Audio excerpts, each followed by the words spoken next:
Dr. Ron Paul, it is an absolute honor to be here chatting with you again. Thank you so much for joining me. Nice to be with you today.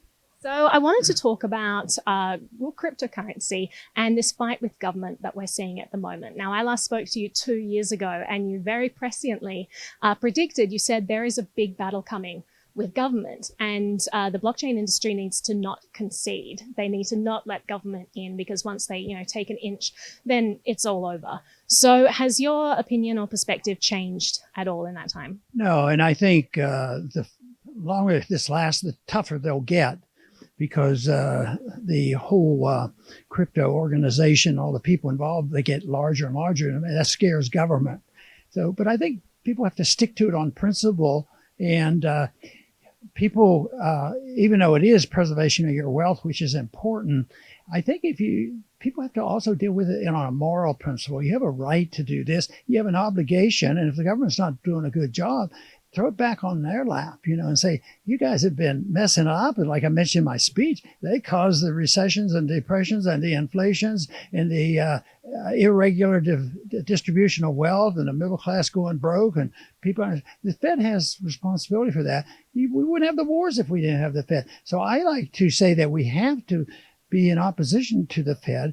And my answer is what it was even in Washington before crypto was, doing much, and that is have competition. Because Fed has been failing a long time, and something has to give. So competition now, over these last 10 years, it's obvious that there's somebody else that should be protected in competition, and they shouldn't. But we live in an age where government knows every single thing we do, and I'm just hoping the experts in the crypto business are smart enough to know how to do it and, protect people's wealth and because of moral and economic reasons. And I know they want to. They're figuring out how to do this because governments, unfortunately, are very powerful. Absolutely. And you talk about the moral right that we have to financial autonomy. And that's something that I think most people have forgotten about. You don't see many people fighting for that principle anymore. And this cryptocurrency revolution has really gotten that dialogue started a little bit more. That reminds me of what John Adams said at the time of our founding. He said that we've created a republic for you, but the greatest threat to the republic will be a moral thing. If the people don't remain moral, if the morality tumbles over, you won't have your liberty. So you can have a perfect constitution. Ours once was better, but nobody follows it anymore. And then if we look at society, if we measure it against what we see in the news of society, I keep telling myself, it's not that bad. It's not that bad. No, we can't be that bad.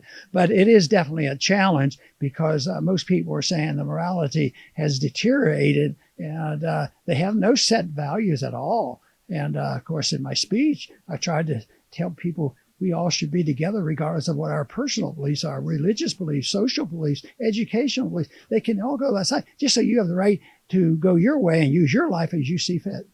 Absolutely. And I think that that's so tremendously important that we continue this fight that really you started. I mean, you were the one who was out there when no one was talking about the Fed, when no one was talking about monetary policy, and suddenly people know what central banks are. I mean, this is brand new, and you really ignited that fire. And they're going to know a lot more about it because it's going to come down. So I predict the Fed can't exist. They may be radically changed to just adapt a bit, but no, they can't last this long. And no, when I first went to Washington, no, why are you talking about the Federal Reserve? But now, what I get a kick out of, the financial stations, the ordinary financial stations, CNBC and other.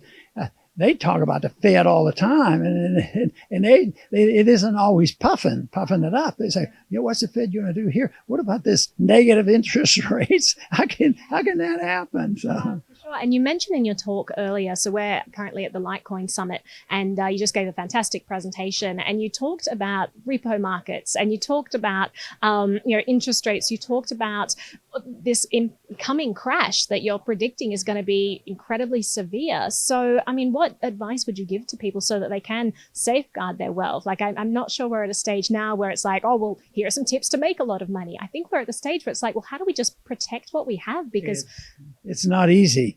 hopefully the crypto market is going to help, and they have to sort that out. But, protecting wealth has been done traditionally owning stuff, because if this comes crashing down, they'll want to get out of the dollar and they'll buy anything that looks like an asset. It could be property, it could be houses, all sorts of things. It could be coinage. And some people, if they're comfortable, they'll be buying, the cryptocurrencies. And that's, something they'll have to sort out.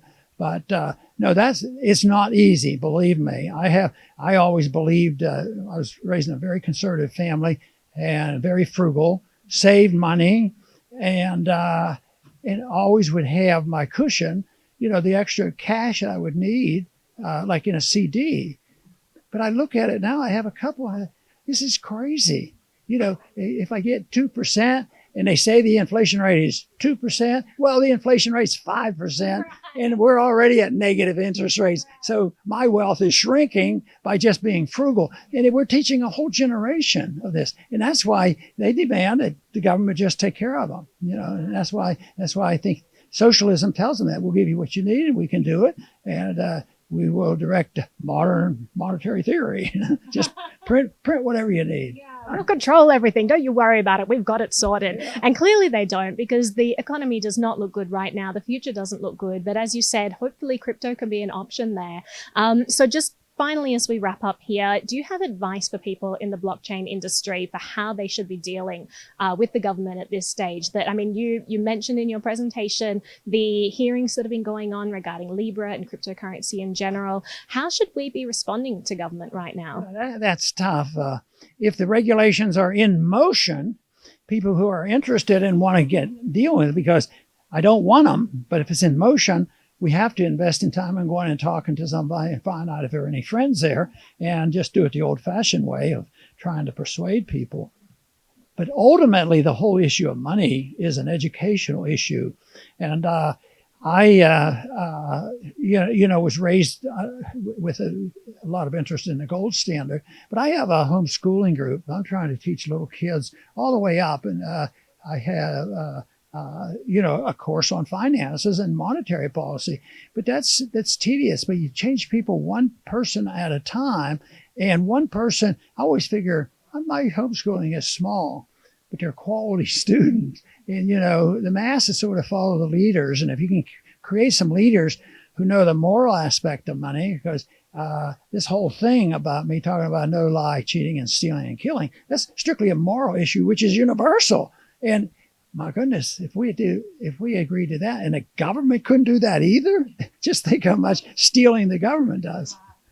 Well, thank you so much for your time, and thank you for getting this conversation started about competition in money, about what the Federal Reserve is doing. You really have ignited a revolution, and for that, we're so grateful. So thank you so much. Thank you. Nice to be with you today.